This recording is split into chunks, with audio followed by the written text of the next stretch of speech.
Bueno, buenas noches, mi nombre es Andrés Duque, yo soy médico general de la Universidad del Rosario.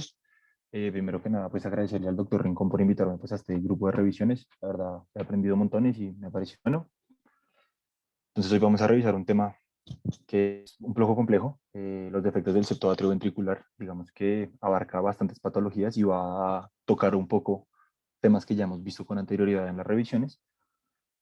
Entonces, pues nada, empecemos. La bibliografía que utilicé, pues principalmente libros de cardiología pediátrica y manejo de cardiología pediátrica en situaciones clínicas, en anestesia, un poco de up-to-date, que pues está bastante actualizado, y artículos como de cosas un poco más, pues más nuevas, por así decirlo.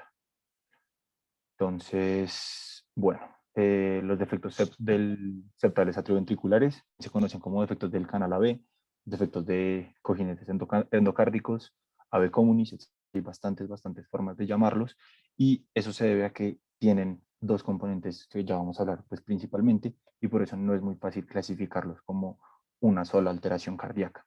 Eso ya lo vamos a ver un poquito más adelante. Entonces, ¿qué es lo más importante y cómo podemos definir uno de estos defectos? Entonces van a haber dos cosas. Primero, la unión AB común, que así pues lo describen en la literatura, y lo segundo va a haber una deficiencia en el septo atrioventricular. En algunos de los casos va a ser simplemente del atrio, otros casos va a ser atrioventricular como tal. Es que lo importante ahí, lo de la unión común y una cosa que se llama alteración pues, del la esqueleto, fibroesqueleto pues, cardíaco, que se lo vamos a ver anatómicamente un poquito más adelante. Pero lo más importante de todo es eso de unión o junction, como uno lo ve pues, en la literatura. Esto habla de que la unión, o sea, entre el miocardio ventricular y el miocardio auricular, que suele ser tangencial, pero diferenciada, tiene un problema y no se puede diferenciar claramente. Obviamente esto es teórico y pues para la clínica no es muy fácil de diferenciarlo, pero esto es como bastante importante para entender este tipo de defectos. Entonces, pues la epidemiología de esto, del 3 al 5% de todos los defectos cardíacos congénitos, como entre el 0,2 y el 0,4 cada 1000 nacidos vivos, y la relación entre hombres y mujeres va a ser de 1 a 1,3. Se habla de 1 cada 5000 nacidos vivos en Europa. Son como las muestras que hay, y pues es una patología que pues sí se ve. De esta patología vamos a tener tres patrones genéticos como tal. La asociada al síndrome de Down, ya vamos a ver por qué es tan importante este pedazo. Uno que hemos visto que es un patrón autosómico dominante, que está relacionado a los genes P93, CREL1, CREL6, GATA4 y PTPN11, y un aislado o multifactorial. Hay pacientes que no van a presentar como estos cambios tan puntuales, a veces muestran mutaciones pues de nuevo de estos genes que estamos hablando como tal, pero pues no es autosómico dominante como tal hacia la madre o el padre del paciente. Entonces, la trisomía 21 cobra mucha importancia en esta patología. Uno de cada 20 pacientes con trisomía 21 va a tener una cardiopatía congénita, y de esos, más del 40% va a ser una alteración del aurículo ventricular del septo. El 18% de estos van a tener ductus persistente y más del 30% van a tener anomalías múltiples, o sea, varias congénitas combinadas. Entonces, ¿cuál es el problema con estos pacientes? Se cree que es el crecimiento y la adhesión, que pues está asociada a esos cojines endocárdicos que ya vamos a ver anatómicamente y que sí están muy relacionados a esta patología. Eso se encuentra en el cromosoma 21, más específicamente en el 21q22.1. Esto se llama una región crítica del canal AB y es una de las cosas que sí hemos visto alteradas en pacientes con trisomía 21. Otra cosa que vamos a ver muy común va a ser alteraciones del gen DSC-AM, que se encarga también de adhesión celular en el desarrollo cardíaco como tal. Y también hay alteraciones en el factor de crecimiento vascular endotelial alfa, pues A, que también va a incluir en este problema asociado pues a la trisomía y que esta patología se vea tanto en estos pacientes. En una serie de ratones transgénicos con trisomía 16, que sería como el equivalente a la trisomía 21 de los seres humanos, el 100% tienen anomalías del canal auriculoventricular. Entonces, pues digamos que sí está muy relacionado. Hay otros síndromes en los que lo podemos ver, por supuesto, en Charge, en Ellis Van Creveld, en Ivemark, en Kaufman-Makuski, en Richard Schinzel, que pues es el 3C que compromete cráneo cerebelo y pues la parte cardíaca, Smith-Lemli-Optis, en fin, vamos a encontrarlo con muchos pacientes. Me parece muy importante retomar y pues repasar un poquito de la embriología de esto. Obviamente no vamos a profundizar mucho en la embriología pues, del tubo primitivo cardíaco ni de todo este desarrollo, porque pues eso podría ser una clase completa, pero pues recordemos que el mesodermo esplácnico anterior se va a volver las placas cardiogénicas, esas placas cardiogénicas se van a huir y se van a tubular, formando el tubo cardíaco primario. Eso va a llevar a unas cámaras cardíacas y unas zonas transicionales. Eso se va a plegar o a hacer pues un looping como lo describen, vamos a tener la tabicación del atrio, del ventrículo y del polo de ese atrio, y finalmente vamos a desarrollar pues el sistema eléctrico. Como pueden ver acá, pues se inicia el tubo cardíaco, se va a dar el looping. Hay algo bastante importante acá, y es que cuando se da este looping, las zonas transicionales se van a agrupar en el borde interno y en el externo se van a organizar las cámaras trabeculadas primarias. Esto a que, pues, lleva a que esa organización morfológica de la curvatura interna va a explicar por qué muchos de esos genes alterando estas regiones anatómicas tienen deficiencias remodelativas de esta zona. Eso va a llevar a un error de desplazamiento, sobre todo del tracto de salida hacia la izquierda, por encima del canal auriculoventricular. Eso nos va a llevar a patologías que ya lo habíamos visto, como un ventrículo derecho con doble salida, pues con un defecto septal obligatorio, o pues algo un poco más simple que serían defectos ventriculares del canal AB, y esto también ha visto relacionado pues con la patología que estamos tratando el día de hoy. Pero entonces, ¿qué es lo importante que tenemos acá? Y por eso vamos a ir un poquito más diagramados. Entonces, más o menos al día 27 se van a formar las almohadillas endocárdicas. Esas almohadillas endocárdicas va a ser lo que me divide las aurículas de los ventrículos. Es como el piso de la aurícula como tal. Estas van a crecer de ambos lados y se van a juntar en el centro, formando como esa diferencia entre la aurícula y el ventrículo. Posteriormente a esto vamos a empezar a tabicar el ventrículo. Lo primero que se inicia, tabicar. Como pueden ver en la imagen, la tabicación no se da completa y inclusive ustedes pueden ver que se está dirigiendo hacia ese tracto de salida primitivo. Eso es bastante importante y lo vamos a ver un poquitín más adelante, pero eso es bastante importante, que eso no se cierra del todo en este punto. Luego vamos a empezar entonces a desarrollar los septos de las aurículas. A mí esto, cuando estaba estudiando embriología en la universidad, me costó trabajo. Ahorita les hice un diagrama un poquito más sencillo, pero pues estas imágenes también están bastante buenas. Se forma este primer septo como tal, que se llama el ostium primum. Este ostium primum va a tener un septum primum, perdón, y va a tener un ostium Perdóname, primum. Andrés, perdóname. Lo estás haciendo también que te va a pedir el favor de hacerlo un poquitico más despacio para que todo el mundo lo alcance a copiar. Listo, de una, Bueno, no hay problema. Bueno, entonces vamos a retomar acá este pedazo de la parte auricular, y yo hablo un poquito rápido, les pido disculpas. Entonces, lo primero que va a suceder es que se va a desarrollar este septum primum. Ese septum primum es como esa primera membrana que vamos a tener, que nos divide la aurícula izquierda de la aurícula derecha. Y en la unión de ese septum primum acá abajo contra esos cojines endocárdicos, vamos a tener el primer agujero del septum primum, que se va a llamar el ostium primum. Más o menos al día 33, el primum va a acabar de cerrarse y va a unirse con esos cojines endocárdicos. Y por apoptosis vamos a generar una cosa que se llama el ostium secundum, que es este que podemos ver acá en la imagen número 4. ¿Por qué es importante este agujero? Porque nos va a permitir la circulación fetal, eh, que ya vamos a ver un poquito más adelante. Esto es bastante fisiológico y tiene que suceder. Entonces, después de esto, se va a desarrollar un segundo tabique hacia la parte, o sea, en la aurícula derecha vamos a empezar a tener un nuevo septum que se va a llamar el septum secundum. Este se va a desarrollar por completo, va a tapar parcialmente ese ostium secundum y va a generar un nuevo agujero que se va a llamar el foramen oval, que es lo que pues conocemos que tienen los niños y que pues es una patología que vemos comúnmente en los adultos y en los pacientes que tienen el foramen oval permeable. Eso es lo que sucede acá. Esto no es muy sencillo de entender, por eso les hice este diagrama. Entonces, lo primero que vamos a tener acá, pues principalmente aurículas y ventrículos, digamos que pues las válvulas para entender anatómicamente cómo se hace esto. Tenemos el septum primum, que da contra estos cojines endocárdicos que les estoy marcando acá, el ostium primum. Después de esto, este ostium primum se va a cerrar, se va a abrir el ostium secundum y vamos a desarrollar un segundo septo, lo que estábamos hablando ahorita, que es el septum secundum. Ese septum va a tener el foramen oval permeable. Y como pueden ver en la flechita roja, vamos a tener una válvula unidireccional que nos va a permitir ese shunt necesario pues, para la vida fetal. Entonces, pues, esto es bastante importante porque acá esto es bastante común de todos los diferentes tipos de defectos auriculoventriculares que vamos a hablar, y eso es importante entenderlo. Y ya para finalizar esta parte como embriología, ¿se acuerdan que en la parte ventricular teníamos el septo que no estaba completo?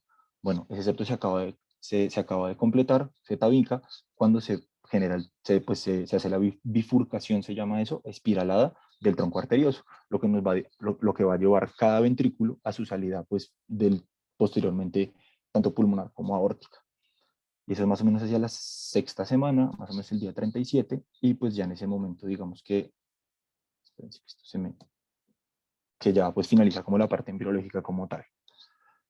Entonces, hay dos componentes importantes que tenemos que tener en cuenta de los defectos auriculoventriculares, y es la parte de los septos, que podemos tener defectos septales ventriculares y auriculares, pero también tenemos que tener la parte que estábamos hablando ahorita de la comunicación entre las aurículas y los ventrículos.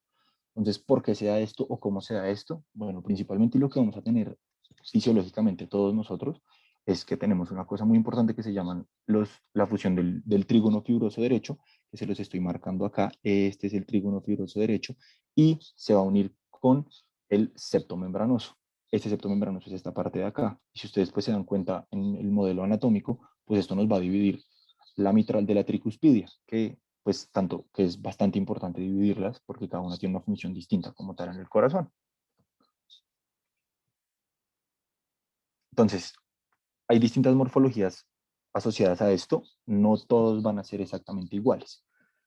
Y se los quiero traer a este me pareció bastante importante este diagrama. Entonces, lo que hablábamos ahorita, se hace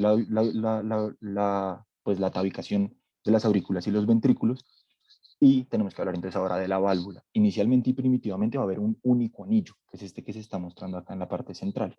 Ese único anillo va a tener pues unas valvas que se van a ir dividiendo normalmente. Se empiezan a dividir como si fueran, o sea, se generan dos anillos distintos como pueden ver ahí, y para las válvulas normales van a haber dos anillos, va a tener la mitral, anterior y posterior, y la tricuspidia con sus tres pues, respectivas valvas. ¿Qué puede pasar? Entonces, ahí es cuando empieza a complicarse un poquito el tema, y es, hay dos opciones, o tenemos dos anillos o tenemos un único anillo. Esos son errores de desarrollo pues, embrionario.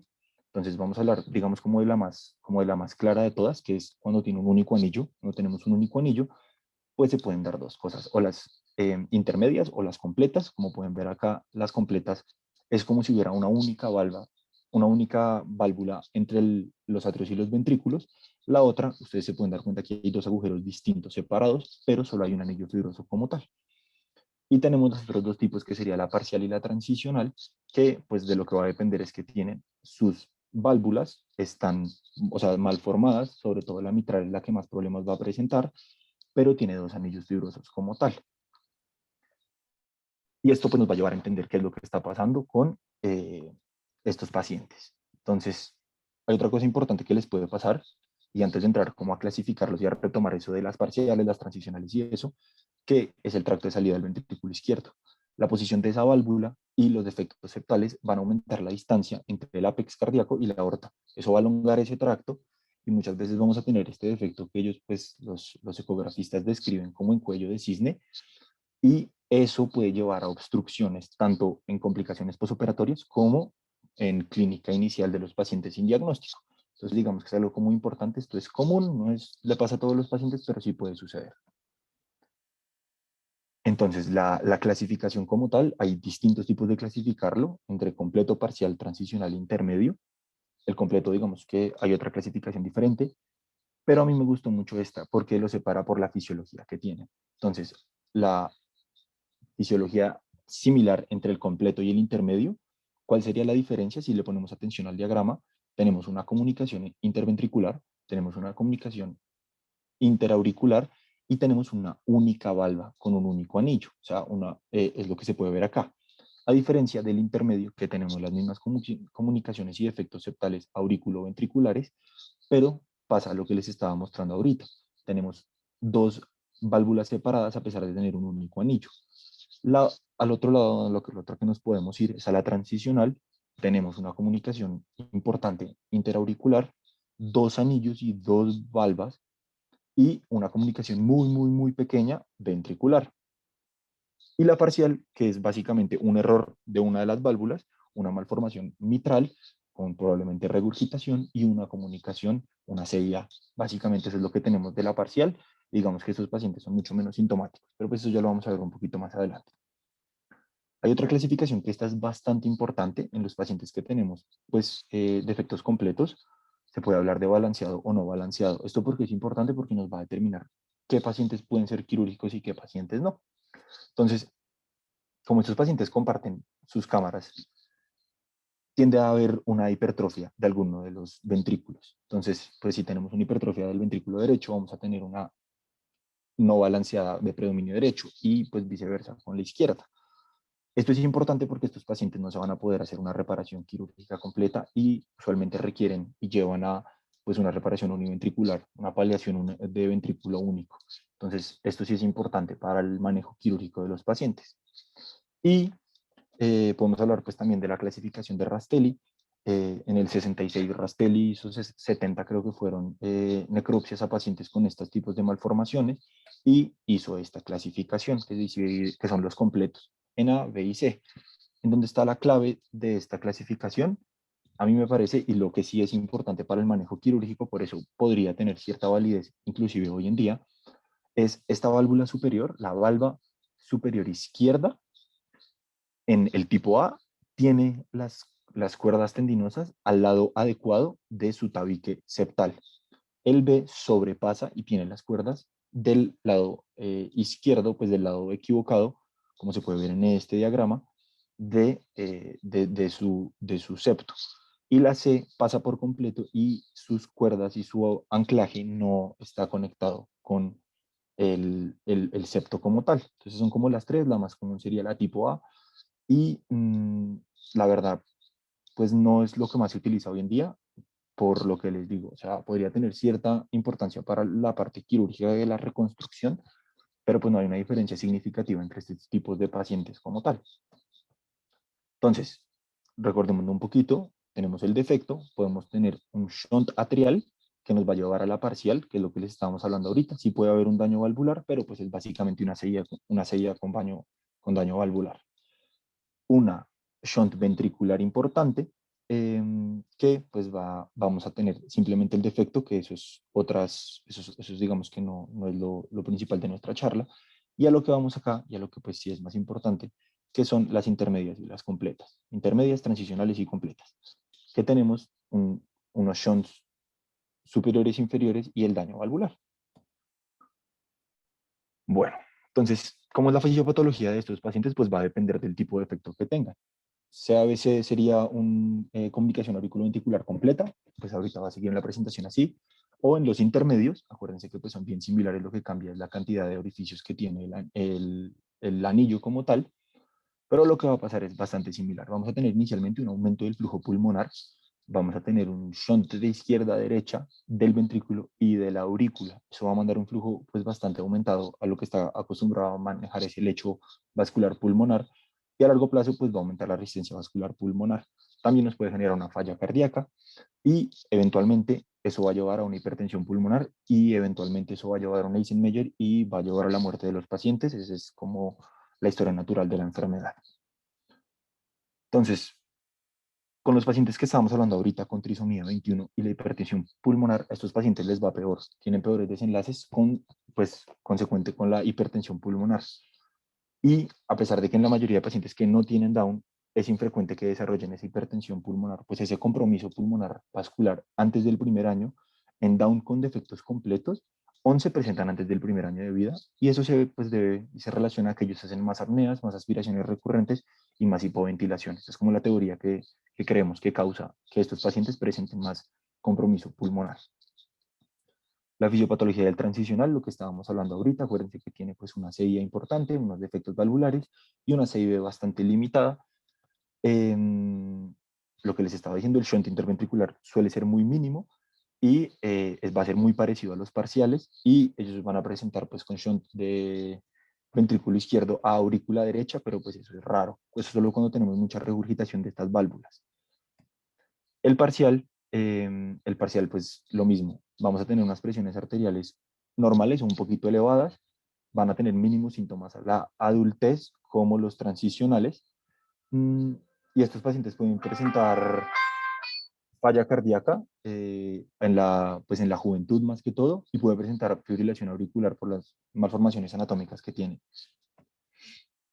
Entonces, eso es como la parte teórica. Hablemos un poquito más de la clínica, cómo van a presentar estos pacientes. En la parte intrauterina, usualmente hay una buena tolerancia, ¿sí? Suelen tener un crecimiento normal dentro del útero, y lo único que pues podrían presentar anormal como de clínica, si tienen una regurgitación de su válvula auriculoventricular, es muy severa, o pues si genera bloqueos cardíacos, podemos tener un FEDROPS fetal no inmune. Digamos que es una presentación pues complicada y pues esperamos que no llegue a eso, pero sí pues pueden presentar. Y usualmente lo que vamos a ver es una clínica postnatal. Vamos a tener pacientes con una falla cardíaca o va a ser un hallazgo incidental pues asintomático. Entonces, cuando es completo o transicional, balanceado, vamos a tener una falla cardíaca que inicia más o menos a los 6 semanas. Esa falla cardíaca, ¿cómo la vamos a ver? Pues un paciente taquipnéico que tiene pobre de alimentación, que presenta diaforesis, que se cansa muchísimo cuando está succionando, que tiene un pobre crecimiento. Al examen físico que podemos encontrar, un precordio hiperactivo, inferior y lateral, un desdoblamiento del S2, un soplo eyectivo sistólico en borde superior external, pues porque tenemos mucho flujo por la válvula pulmonar, pero pues digamos que dependiendo del tipo de defecto que tenga, pues la clínica puede variar completamente. Y en pacientes con trisomía 21 o que tienen muchas más complicaciones, podemos encontrar una enfermedad vascular pulmonar por infecciones respiratorias repetitivas, con microatelectasias por un sobreflujo, y pues eso puede llevar a una hipertensión pulmonar y una Eisenmenger si no se corrige. ¿Qué es importante recordar acá? En estos pacientes se ha calculado que un QPQ es entre 1,5, pues si por debajo de 1,8 sobre todo, van a ser asintomáticos pulmonares como tal. Y pues ya por encima de eso, ahorita vamos a ver que aumenta la mortalidad posoperatoria y esto, entonces, pues digamos que encontrarlo sí es bastante importante. La clínica de los no balanceadas cuando es univentricular, pues depende de dónde sea la hipoplasia. La hipoplasia del ventrículo izquierdo, pues un síndrome de corazón izquierdo hipoplásico. También vamos a tener una hipoplasia de la aorta y va a comportarse como una estenosis crítica, una coartación de la aorta, palidez, diaforesis, disnea, pulsos femorales débiles, pues lo que encontramos en la clínica de estos pacientes. Una hipoplasia del ventrículo derecho. Las condiciones pues de corazón derecho como tal, un ejemplo sería una atresia tricuspidia, por ejemplo, y si tenemos una obstrucción del tracto de salida derecho, vamos a tener cianosis en esos pacientes marcada desde pues muy pequeñines. Serían como las clínicas de las no balanceadas. Ahora, la parcial y la transicional, lo que les decía ahorita, esos pacientes pueden ser asintomáticos en toda su infancia. Sus síntomas reales dependen de qué tan falla, pues de qué tan incompetente es su mitral y pues de qué tanto sobreflujo tienen pulmonar. Y lo que les va a llevar a tener una falla cardíaca y pues síntomas de esto.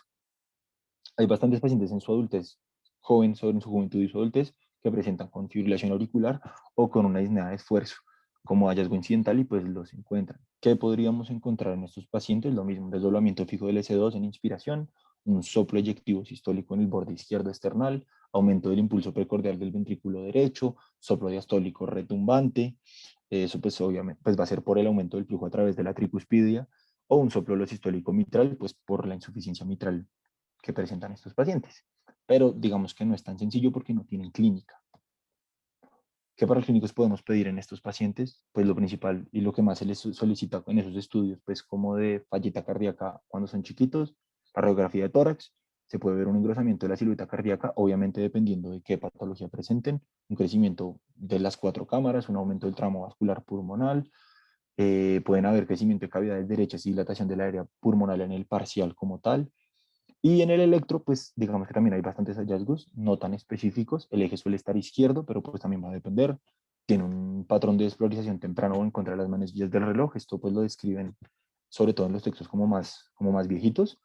Va a haber una prolongación del PR, un RSR' en precordiales derechos por las presiones elevadas en el ventrículo derecho. Y pues dependiendo de la regurgitación y de la hipertrofia del ventrículo, pues signos de hipertrofia del ventrículo izquierdo. Pero pues no es como que uno encuentre nada muy patognomónico como tal. ¿Cómo podemos hacer el diagnóstico? Entonces, las ecografías obstétricas en los pacientes que se hacen por tamizaje en Colombia son útiles, pueden encontrar defectos cardíacos que involucren los septos y una válvula B común grande, eso es bastante importante, pero pues su sensibilidad está entre el 30 y el 50%. Con cualquiera de estas cosas o con cualquier riesgo de trisomía 21, pues uno, inclusive en todas las mamás, debería tener una ecografía de detalle anatómico. Eso sí nos va a poder tipificar el defecto, la regurgitación y pues las alteraciones anatómicas como tal. Ya postnatal, el diagnóstico se puede hacer con una ecografía 2D, 3D, eso nos da suficiente para un diagnóstico. ¿Qué podemos ver en la ecocardiografía y que es importante que pues, se especifique en el resultado? La presencia y el tamaño de las comunicaciones, los shunts y sus direcciones, la morfología de la válvula auriculoventricular, el tamaño relativo del ventrículo izquierdo al ventrículo derecho, y pues cualquier otro defecto que podamos encontrar septal o de los músculos papilares, todo eso nos va a ayudar como a pensar en el paciente, a ponerlo en una de las categorías y pues pensar en cómo se le va a hacer el abordaje a este paciente. Que se puede hacer también prequirúrgico, antes se hacía mucho más, ahora se hace mucho menos, es más infrecuente el cateterismo cardíaco. En niños más grandes se puede utilizar para calcular las resistencias vasculares, una prueba con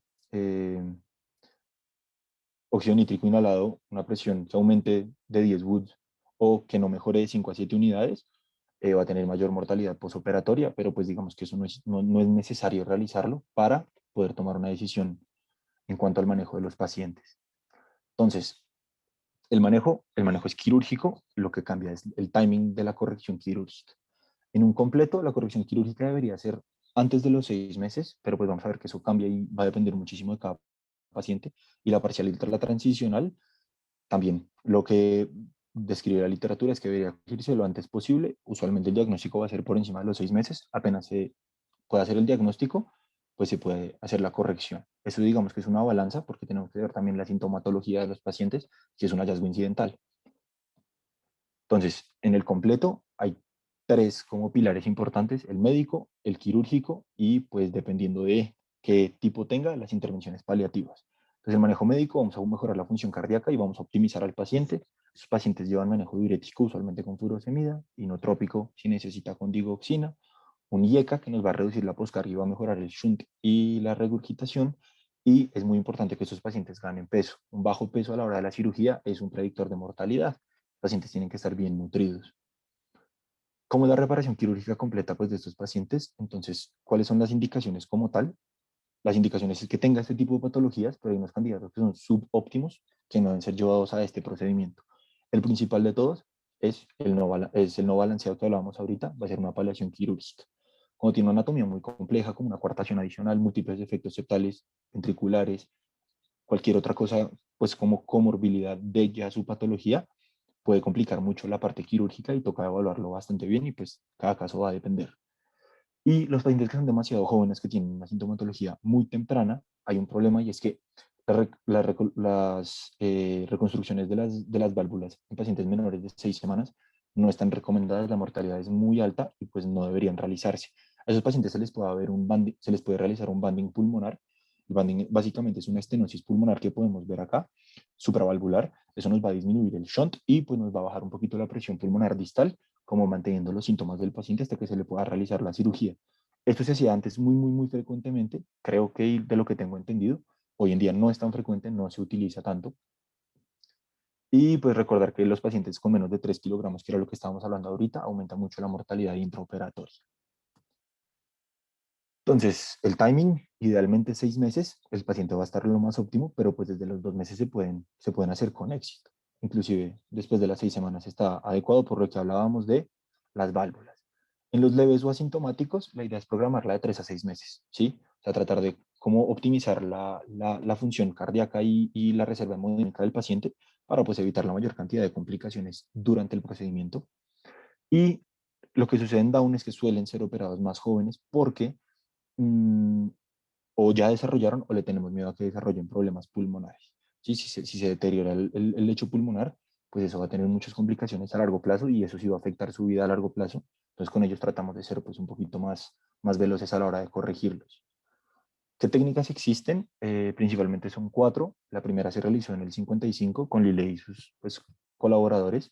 Hicieron una corrección intracardíaca con visión directa, hicieron un bypass y lo pudieron corregir y ese paciente pues sobrevivió y después empezaron a realizar más y más cirugías de este tipo. Hay tres técnicas principales, que sería de parche único, doble parche y de parche único pues simplificado o modificado. Entonces digamos que las que más se utilizan el día de hoy son de doble parche y de parche único. También existe en la literatura de no parche o pues como corrección anatómica como tal, que lo que hacen es pues como remendar el corazón con sus propias partes, pero digamos que no tiene tanta evidencia y sí se ha visto que puede tener más complicaciones. Entonces, de parche único, se toma un parche de acrono, pues independientemente, y pues lo que se va a realizar es hacer una sutura de este parche en el defecto auricular, vamos a suturar el defecto ventricular y vamos a corregir las válvulas. ¿Listo? En el de doble parche se pone también un parche, usualmente ahí sí nos vamos, pues son técnicas un poquito más modernas, y se ha visto y sí se describe que se debe utilizar parche de pericardio autólogo tratado con glutaraldehído. Esto va a fomentar la formación de puentes de colágeno y va a mejorar un poquito, pues, como la parte estructural. Eso es teórico, pero pues sí, sí está descrito. Entonces se pone un parche superior, un parche inferior y se corrigen las válvulas. O modificado de único parche, que es poner la superior, poner la auricular y pues corregir el ventricular.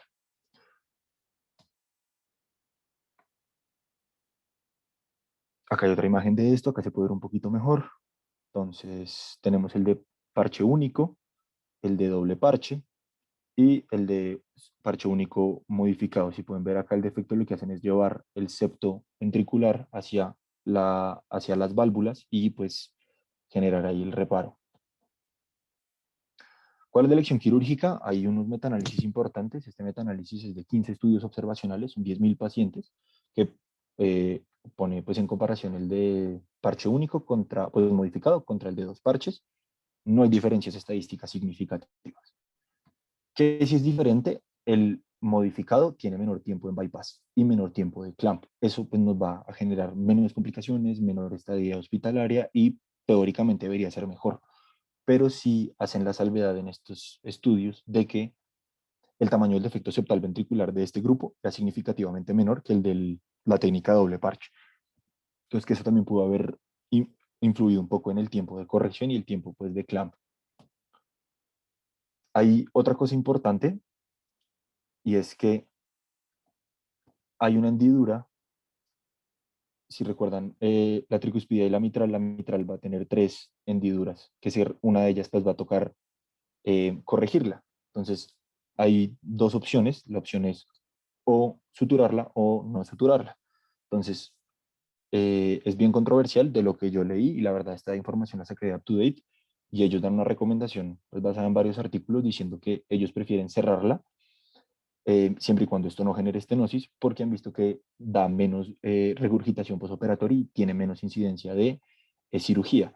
Pero pues busqué un artículo y la verdad la diferencia no, es, no es tan, o sea, no es tan marcada y es más de la comodidad técnica del cirujano que cualquier otra cosa, igual que la elección de qué técnica quirúrgica quiere utilizar. O sea, es más curva de aprendizaje que cualquier otra cosa. Bueno, la no balanceada, lo que hablamos ahorita, va a ser una paliación pues univentricular.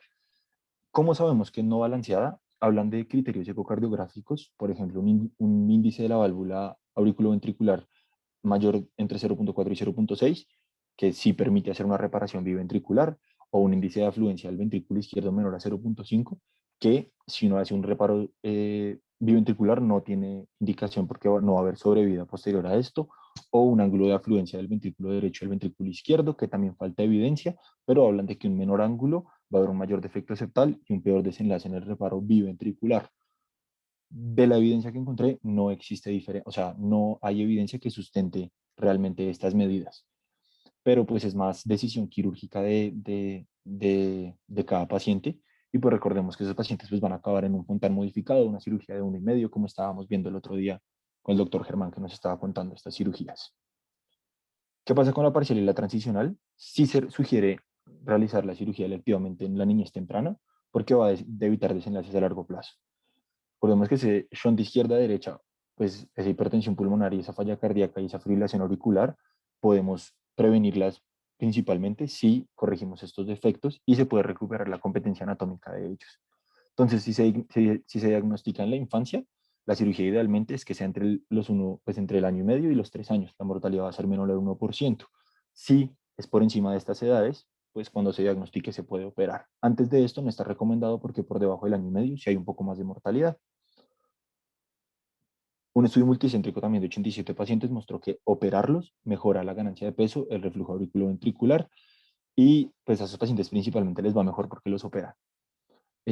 ¿Por qué se reoperan estos pacientes? Por ese reflujo auriculoventricular que estábamos hablando ahorita. ¿Y cómo se hace la cirugía? Se hace un cierre con parche del ostium primum. Se llama defecto de ostium primum porque acuérdense que hablábamos de que ese ostium primum, que era el primer huequito que quedaba cuando bajaba el septo, no agarra de los cojines endocárdicos y queda ese problema y hacían la valvuloplastia mitral para corregir. ¿Qué complicaciones pueden pasar posoperatorias? Entonces, hipertensión pulmonar muy asociada a Down cuando se operan por encima de 6 meses. Arritmias son bastante comunes. de 3 a 4% de estos pacientes a largo plazo va a tener un bloqueo AV de tercer grado y va a requerir un marcapasos. La regurgitación mitral también es bien común, del 20 a 30%, suele ser moderadas, pero pues suele tener también que reintervenirse en un 15% de estos pacientes. Estenosis mitral puede suceder por esa corrección de la valva que estábamos hablando ahorita, de esa hendidura que pues no es anatómica, pero pues puede requerir reemplazo. Y esa obstrucción del tracto de salida del ventrículo izquierdo que habíamos hablado es la segunda causa de reintervención de 3 a 7% en estos pacientes. ¿Qué desenlaces tenemos a largo plazo como tal? Entonces la mortalidad eh, a 6 meses posterior a una corrección completa es de 3 a 4%. En una completa tiene una sobrevida mayor al 90% a 10 años. Y las parciales y transicionales, una mortalidad perioperatoria menor al 1% y a 30 años tiene una sobrevida del 94%. De estos pacientes se reintervienen más o menos del 15 al 20, por eso que estábamos hablando ahorita, y sí es importante hacerle seguimiento con eco y con EKG por las arritmias que pueden llegar a presentar. Otra cosa importante es el neurodesarrollo. Pues digamos que en Down es muy difícil evaluar esto porque pues basal tienen un déficit. Cuando el defecto es completo, hay un mayor riesgo de compromiso neurológico a largo plazo, pero suele ser leve y suele ser revertible. Los pacientes pueden tener una vida completa y parcial o transicional, se operan en la infancia y pues suelen no tener ningún tipo de compromiso en neurodesarrollo. Otra cosita que me pareció bien importante acá, sobre todo de los adultos de estos pacientes, cuando tenemos defectos atrioventriculares y hablamos de un autosómico dominante, tienen 50% de recurrencia en sus hijos. Entonces eso es bastante importante pues cuando uno tiene pacientes de este tipo. El multifactorial, digamos que del 3 al 4% y pues asociados a síndrome de Down, digamos que cambian bastante las estadísticas. Entonces pues ahora sí, ya después de toda esa introducción y de toda esa retomada, vamos a mirar las consideraciones anestésicas. Entonces pues lo más importante es recordar que la ASA habla que el paro cardiorrespiratorio asociado a procedimientos pediátricos sin ningún tipo de comorbilidades cardíacas es entre 1,4 a 4,6 de cada 10.000 procedimientos, que pues es un número significativo. Eso va a aumentar mucho más en menores de 3 años y en enfermedad cardíaca congénita, que es principalmente estos pacientes que estamos hablando ahorita. ¿Qué enfoque le vamos a dar? Son demasiado variables y van a depender de cada paciente. El enfoque va a depender principalmente de la hipertensión pulmonar y el grado de shunt y falla cardíaca que tengan los pacientes. O sea, qué shunts tienen y cómo está la regurgitación. Con esto vamos a poder determinar qué tipo de anestesia se le puede dar a estos pacientes. Otra cosa bastante importante es tener en cuenta el grado de reserva hemodinámica de estos pacientes, sobre todo para la inducción, y pues que estos pacientes van a ser sometidos a bypass, cardioplegía, pues enfriamiento. Pues monitorización, pues nada, recomiendan los protocolos de bypass, eso incluye pues las líneas arteriales, todo lo que le pondríamos a un paciente que va a ser llevado a bypass. Adicionalmente a eso recomiendan ecocardiograma transesofágico. El porqué de esto es porque si posterior a la corrección podemos hacer una toma de la válvula, obviamente pues eso no va a ser fisiológico, el paciente va a estar sedado y eso pues no es lo mejor ni lo más óptimo, pero si en ese momento nos damos cuenta que hay un reflujo severo, en ese mismo momento se podría reintervenir esa válvula y evitar un poquito ese reflujo y ahorrarle otra cirugía completa al paciente más adelante. Los monitores de profundidad anestésica los recomiendan, pero pues digamos que no están disponibles en todas partes, pero los recomiendan. El NIR cerebral hablan de que es muy importante en estos pacientes y pues debería utilizarse en todos. Y otra cosa que recomiendan para el manejo de estos pacientes es ya intraoperatoriamente poner una línea directa de presión arterial atrial izquierda y de la arteria pulmonar para poder mirar esas presiones y poder manejar a nuestro paciente bajo anestesia. Entonces, para las parciales y las transicionales, pues el defecto septal auricular va a ser un defecto septal o defecto auricular y septal y va a ser una regurgitación AV izquierda principalmente. Esas resistencias vasculares suelen ser normales, esos pacientes suelen tener una reserva cardíaca adecuada, se puede dar premedicación normal dependiendo del tipo de paciente, de ansiolisis, la inducción puede ser intravenosa o inhalatoria, no, pues no dan como recomendaciones a menos de que el paciente pues tenga condiciones especiales, se puede dar una anestesia balanceada y esos pacientes pues son buenos candidatos para hacer extubación temprana. En el completo, entonces, pues digamos que hay muchas cosas más que vamos a tener en cuenta. El primero va a ser el paciente. Acordémonos que pues, esos pacientes tienen un defecto septal ventricular grande y una disfunción valvular importante. Entonces, la parte pulmonar de estos pacientes es lo que más nos va a importar. Entonces, pues acordémonos que un oxígeno a muy alto, pues un FIO2 alto va a generar una vasodilatación pulmonar, va a aumentar nuestro flujo pulmonar y eso es algo que no queremos que suceda. Inicialmente, recomiendan utilizar unas FIO2 bajas con estos pacientes. ¿Cómo podemos dar la inducción? En los artículos que encontré de unos journals de anestesia, recomiendan pues que se haga lo posible por no utilizarla, o sea, por no exponer al paciente a una crisis de ansiedad previa a la cirugía. Ellos dicen que se puede utilizar una inducción con sevoflurano, una inducción inhalatoria, pero pues recordemos que eso va a reducir la función ventricular y su gasto cardíaco. Inclusive recomiendan en esos pacientes que uno puede empezar sus infusiones de inotrópicos previo a la inducción como tal. Ahora, pues no sé, depende también cómo se le vaya a coger el acceso venoso al paciente. Todo eso toca tenerlo en cuenta porque pues esos pacientes llorando y pataleando se pueden como descompensar fácilmente.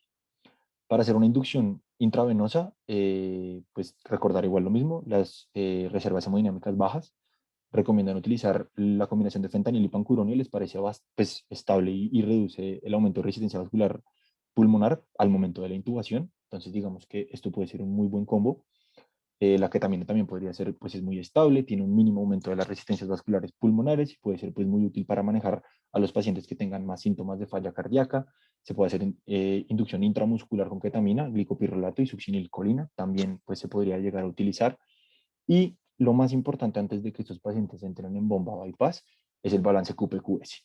O sea, queremos que esos pacientes tengan una función ventricular adecuada y que el QPQS se mantenga y no se eleve muchísimo, porque esto intraoperatorio va a llevar a mayor complicación, a mayor mortalidad intraoperatoria y a mayor mortalidad postoperatoria.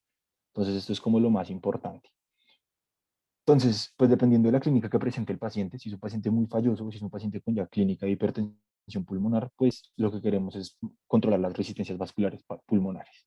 La disminuimos en falla cardíaca un poco, la manejamos, o en hipertensión pues pulmonar no la queremos tumbar del todo tampoco.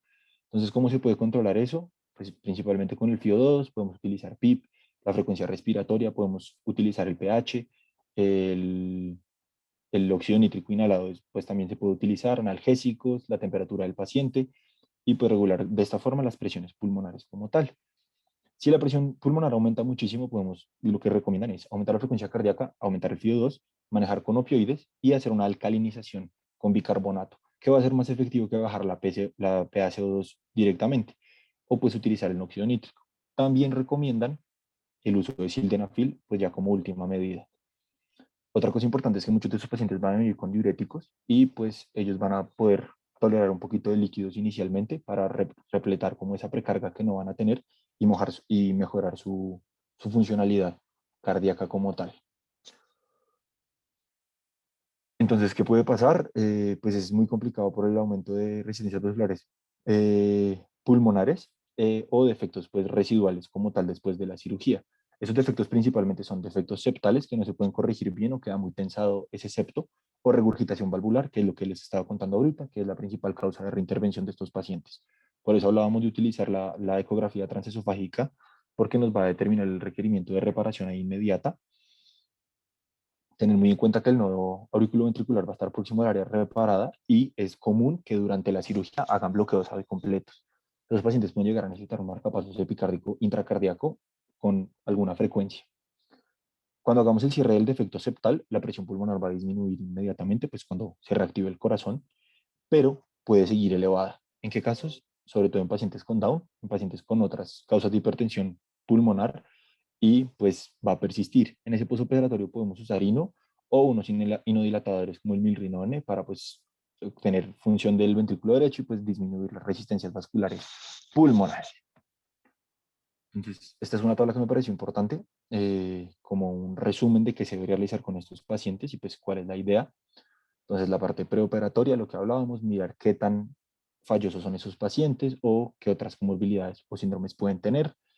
La evaluación pues, principal que estábamos hablando ahorita y lo que hablábamos de que si tenemos sospecha principalmente de hipertensión pulmonar, el cateterismo cardíaco nos va a dar pues, unos datos muy importantes y premedicar a estos pacientes pues, si es necesario durante la cirugía, mantener un ritmo cardíaco, la contractilidad y la precarga, tratar de evitar aumentos eh, de la presión vascular,